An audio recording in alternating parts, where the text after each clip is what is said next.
இந்த வீடியோவை உங்களுக்கு வழங்குவோர் மாலை முரசு செய்திகள் தொலைக்காட்சியின் படிப்போம் ஜெயிப்போம் உயர்கல்வியை தேர்ந்தெடுப்பதில் உள்ள சந்தேகங்களை தீர்க்கும் நிகழ்ச்சி தினமும் மாலை 5 மணிக்கு. வணக்கம். மாலை முரசு செய்திகளை விரிவாக பார்ப்பதற்கு முன் தலைப்புச் செய்திகளை பார்க்கலாம். ஆள்கடத்தல் வழக்கில் உயர்நீதிமன்ற உத்தரவை அடுத்து ஏடிஜிபி ஜெயராம் கைது. ஆள்கடத்தலுக்கு அரசு வாகனத்தை பயன்படுத்திய புகாரில் நடவடிக்கை.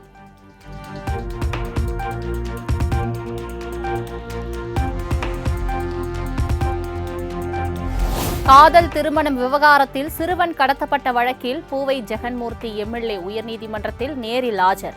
மக்கள் பிரதிநிதியாக இருப்பவர் கட்ட பஞ்சாயத்து செய்யலாமா என நீதிபதி வேல்முருகன் சரமாரி கேள்வி.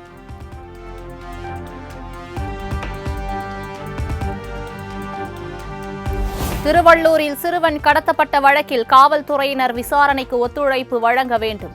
முன்ஜாமீன் கோரிய வழக்கில் புரட்சி பாரதம் கட்சி எம்எல்ஏ ஜெகன்மூர்த்திக்கு சென்னை உயர்நீதிமன்றம் உத்தரவு.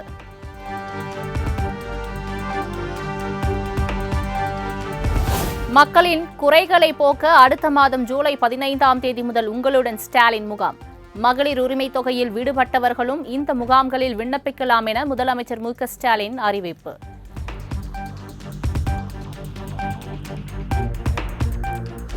செய்திகளை பார்க்காமல் அரைவேக்காட்டுத்தனமாக அறிக்கை வெளியிடுவதா? எதிர்க்கட்சித் தலைவர் எடப்பாடி பழனிசாமிக்கு முதலமைச்சர் மு.க. ஸ்டாலின் கண்டனம். பிரஸ் ரிலீஸ் கொடுக்கிறோம், அது உடனே டிவி நியூஸ்ல வருது, சோசியல் மீடியால வருது, மறுநாள் எல்லா நியூஸ் பேப்பர்லயும் வருது. அப்பவும் செய்திகளை பார்க்க மாட்டேன், படிக்க மாட்டேன் அடம் பிடிச்சு இப்படி அரைவேக்காட்டுத்தனமா அறிக்கைகளை விட்டு கொண்டிருக்கிறார் நம்முடைய எடப்பாடி பழனிசாமி அவர்கள்.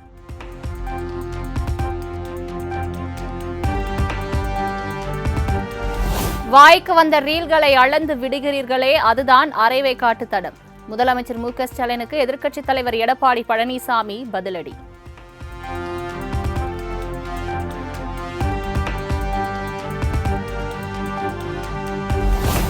நானும் டெல்டாக்காரன் தான் என தஞ்சாவூரில் முதலமைச்சர் மு.க. ஸ்டாலின் நிகழ்ச்சி. மேட்டூர் அணை மற்றும் கல்லணையில் குறித்த நேரத்தில் நீர் திறந்து வைத்துள்ளதாக பெருமிதம்.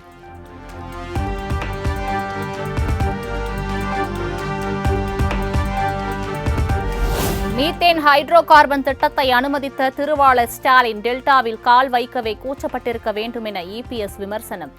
நல்ல வேளை பச்சை துண்டு போட்டு விவசாயிகளை அசிங்கப்படுத்தவில்லை எனவும் சாடல்.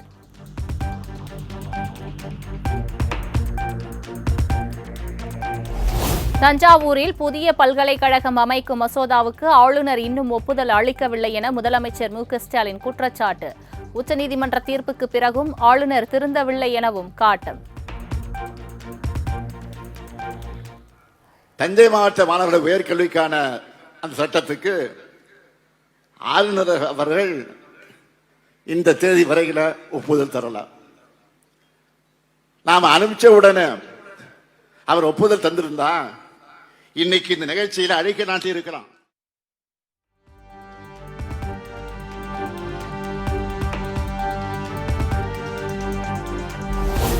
தொகுதி மறுவரையறை என்ற பெயரில் தமிழ்நாட்டின் தொகுதிகளை குறைக்க பாஜக அரசு முயற்சி. தஞ்சாவூரில் நடைபெற்ற திருமண விழாவில் முதலமைச்சர் மு.க. ஸ்டாலின் குற்றச்சாட்டு. இப்போது குழந்தைகள் அதிகம் பெறுவது நல்ல நிலை இன்றைக்கு உருவாகி இருக்கிறது. காரணம் மக்கள் தொகை அடிப்படையில் தான் இன்றைக்கு நாடாளுமன்றத்தை பிரித்துக் கொடுக்கிறார்கள். நாம் இன்றைக்கு குடும்ப கட்டுப்பாடு செய்து கொண்டிருக்கிறால் இன்றைக்கு தமிழ்நாட்டுக்கு ஒரு ஆபத்து இருக்கிறது. என்ன ஆபத்துனா நாடாளுமன்றத்துடைய எண்ணிக்கை குறைக்கக்குள்ள சொல்லி வந்திருக்கிறது. போவதை பார்க்க பார்த்தா நாமும் ஏன் அதை குறைக்க வேண்டும், அதிகப்படுத்திக் கொண்டு நாடாளுமன்றத்தில் அதிக இடங்களை பெறலாம் என்று அந்த சூழ்நிலை வந்திருக்கிறது.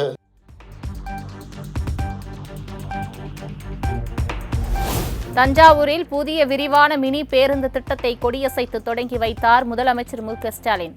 1194 கோடி மதிப்பிலான புதிய திட்டங்களுக்கும் அடிக்கல்.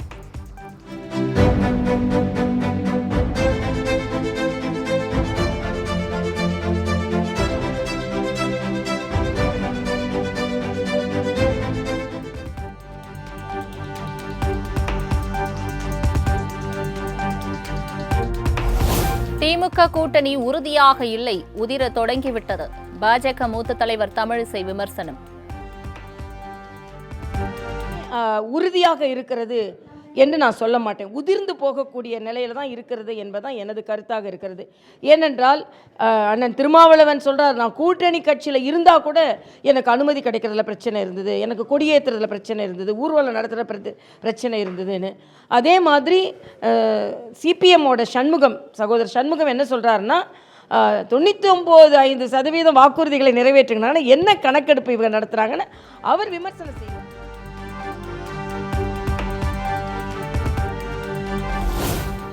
விடுதலை சிறுத்தைகள் கட்சி தலைவர் திருமாவளவனுடன் அதிமுக முன்னாள் அமைச்சர் வைகை செல்வன் சந்திப்பு.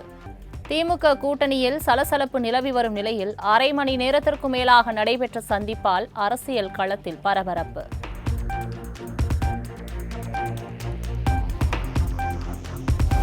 இபிஎஸ் உத்தரவிட்டால் மதுரை முருகன் மாநாட்டில் பங்கேற்போம் என முன்னாள் அமைச்சர் செல்லூர் ராஜு பேட்டி. திருமாவளவன் வைகை செல்வன் சந்திப்பு அரசியல் பண்பாடு எனவும் விளக்கம். இதெல்லாம் நம்ம அரசியல் பண்பாடு. ஒருத்தருக்கு ஒருத்தர் அங்கே போகும்போது பார்த்துருப்பாங்க, வச்சிருப்பாங்க, வணக்கம், அதெல்லாம் அவன் இயற்கை தான்.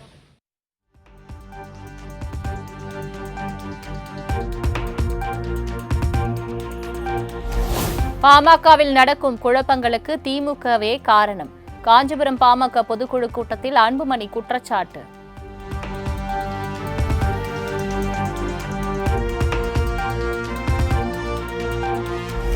எடப்பாடி பழனிசாமி மீண்டும் முதல்வராக வேண்டி அதிமுக முன்னாள் அமைச்சர் ராஜேந்திர பாலாஜி தியானம். ஸ்ரீவில்லிபுத்தூர் சரபேஸ்வர கோவிலில் நள்ளிரவில் தியானம் செய்து சிறப்பு பூஜையில் ஈடுபட்டார்.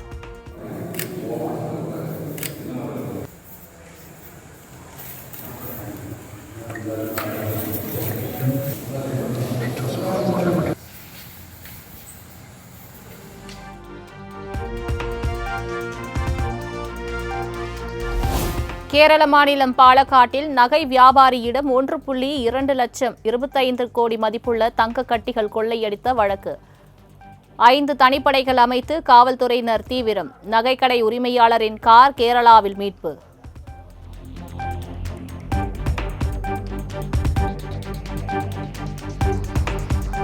தேனி ஒருங்கிணைந்த ஊரக வளர்ச்சித்துறை அலுவலகத்தில் துணை முதலமைச்சர் உதயநிதி ஸ்டாலின் ஆய்வு. வளர்ச்சி திட்ட பணிகள் குறித்த ஆய்வில் அமைச்சர்கள் ஐ. பெரியசாமி உள்ளிட்டோர் பங்கேற்பு.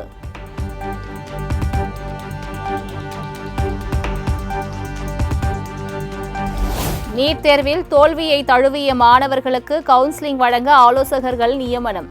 59,000 பேரை இலக்காக கொண்டு ஆலோசனை மையம் செய்யப்பட உள்ளதாகவும் சுகாதாரத்துறை அமைச்சர் மா. சுப்பிரமணியன் தகவல்.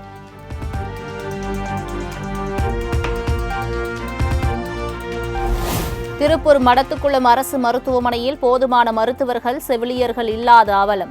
காலில் காயத்துடன் வந்த நோயாளிக்கு சிகிச்சை அளித்த தூய்மை பணியாளர். ஏன் வீடியோ எடுத்த என்ன நீங்க என்ன ஏமா நீங்க என்ன டாக்டரா?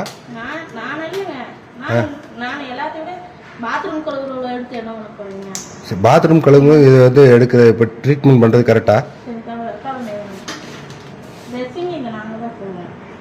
பாத்ரூம் கழுவுறவங்க தான் ட்ரெஸ்ஸிங் பண்ணுவீங்க.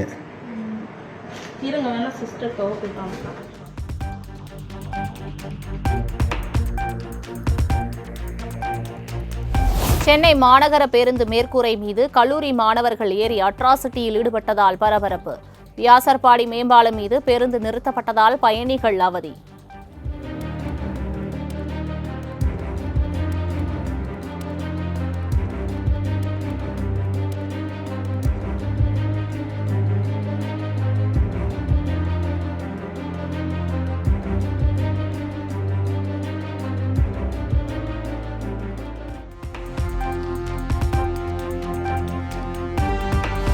ரூட்டு தள விவகாரத்தில் ஈடுபட்ட சென்னை நந்தனம் அரசு கலைக்கல்லூரி முன்னாள் மாணவர்கள் அதிரடியாக கைது.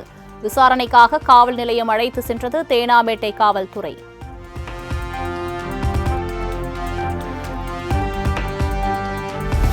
தூத்துக்குடி மாவட்டத்தில் 27 புதிய வழித்தடங்களுக்கான மினி பஸ் திட்டம். புதிய பேருந்து நிலையத்தில் மினி பேருந்து சேவையை தொடங்கி வைத்தார் கனிமொழி.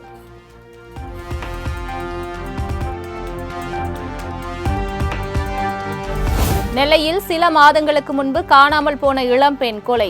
80 அடி ஆழமுள்ள மணிமுத்தாறு கால்வாயில் உடலை தேடும் பணி தீவிரம்.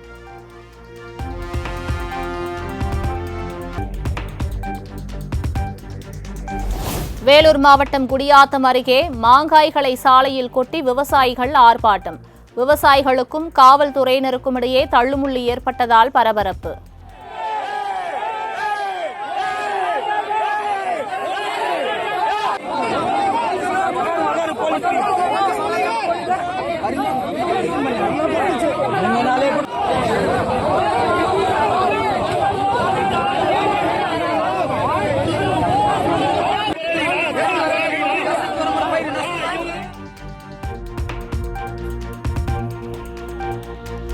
திருவண்ணாமலை மாவட்டம் வந்தவாசியில் நடைபெற்ற அங்கன்வாடி பணியாளர் மற்றும் அங்கன்வாடி உதவியாளர் நேர்காணல். உரிய ஏற்பாடுகள் செய்யப்படாததால் வட்டார வளர்ச்சி அலுவலகத்தில் 100க்கும் மேற்பட்ட பெண்கள் தரையில் அமர வைக்கப்பட்ட அவலம்.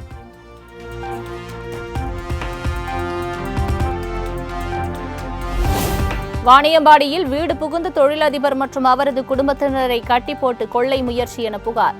குடும்பத்தினர் கூச்சலிட்டதால் செல்போன்களை மட்டும் எடுத்துக்கொண்டு தப்பிய கொள்ளையர்கள்.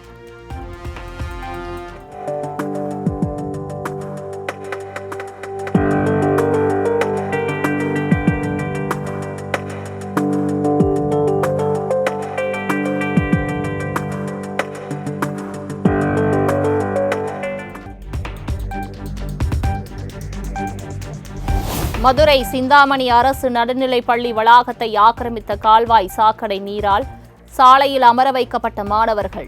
புகார் அளித்து 2 நாட்கள் ஆன பிறகும் உரிய நடவடிக்கை எடுக்கப்படவில்லை என பொதுமக்கள் புகார்.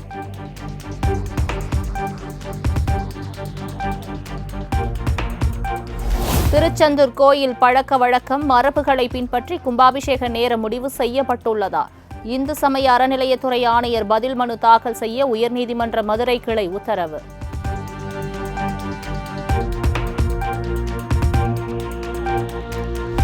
அதிமுக முன்னாள் அமைச்சர் சி.வி. சண்முகத்தை கொலை செய்ய முயன்ற வழக்கு ஜூன் 25ஆம் தேதி தீர்ப்பு வழங்கப்படும் என திண்டிவனம் நீதிமன்றம் உத்தரவிட்டதால் பாமகவினர் மத்தியில் பரபரப்பு.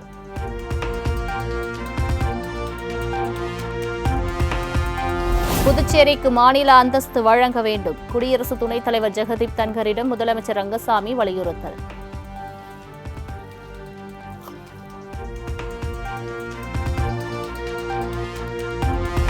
திருவள்ளூர் அருகே தனியாருக்கு சொந்தமான பெயிண்ட் தின்னர் சேமிப்பு கிடங்கில் தீ விபத்து. 1 கோடி மதிப்பிலான பொருட்கள் தீயில் கருகியது.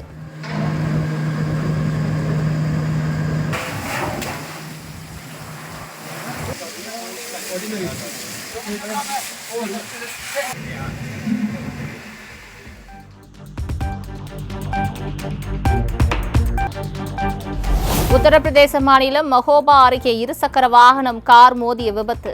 5 பேர் உயிரிழந்த பரிதாபம், 3 பேர் படுகாயம்.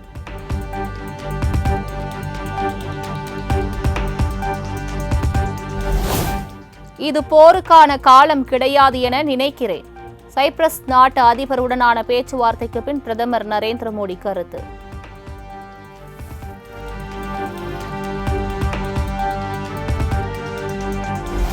சைப்ரஸ் நாட்டின் மிக உயர்ந்த விருது பிரதமர் மோடிக்கு வழங்கி கௌரவிப்பு. சைப்ரஸ் குடியரசுத் தலைவர் மாளிகையில் நடைபெற்ற நிகழ்ச்சியில் விருதை வழங்கினார் அதிபர் நிக்கோஸ்.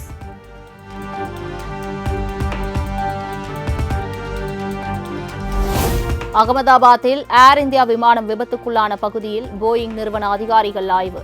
விபத்துக்கான காரணம் பற்றி தீவிரமாக ஆய்வு செய்து வரும் போயிங் நிறுவன வல்லுநர்கள்.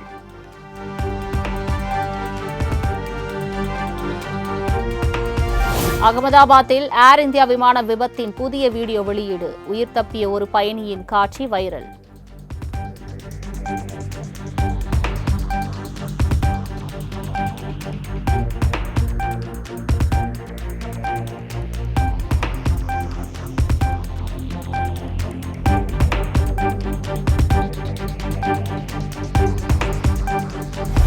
அகமதாபாத்தில் 241 பேர் உயிரிழந்த விமான விபத்தில் விமானி அறையின் குரல் பதிவு சாதனம் கண்டெடுப்பு. விபத்துக்கு சற்று முன் விமானிகள் என்ன பேசிக் கொண்டார்கள் என கண்டறியப்பட வாய்ப்பு.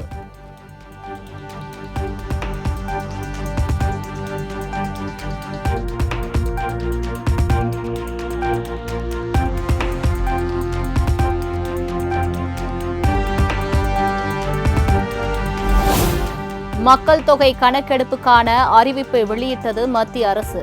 தமிழ்நாடு உள்ளிட்ட மாநிலங்களுக்கு மார்ச் 1, 2027 மக்கள் தொகை கணக்கெடுப்பு தொடங்கும் என அறிவிப்பு.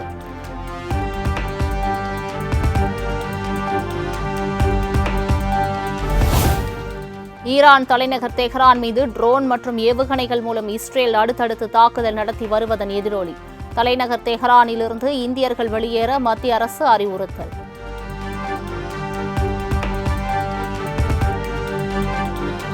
இஸ்ரேலில் உள்ள அமெரிக்க துணை தூதரகம் அருகே ஈரான் ஏவுகணை தாக்குதல். தூதரகம் சேதமடைந்ததால் தற்காலிகமாக மூடல்.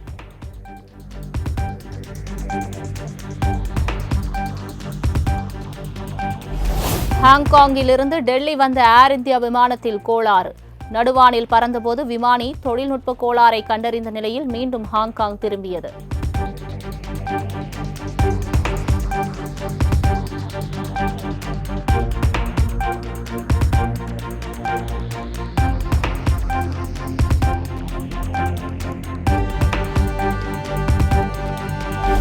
தமிழகத்தில் நீலகிரி, கோவை மாவட்டங்களில் இன்று மிக கனமழைக்கு வாய்ப்பு. தேனி, தென்காசியில் இன்று கனமழை பெய்யும் என்றும் வானிலை ஆய்வு மையம் தகவல்.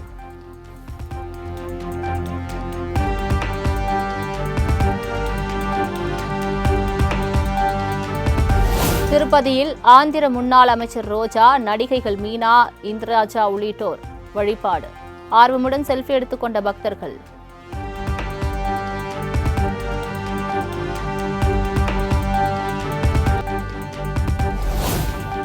சின்னத்திரை நடிகை ரெகானா மீது காதல் கணவர் மோசடி புகார். சுமார் 20 லட்சம் ரூபாய் மோசடி செய்துவிட்டதாக போரூர் காவல் நிலையத்தில் மனு.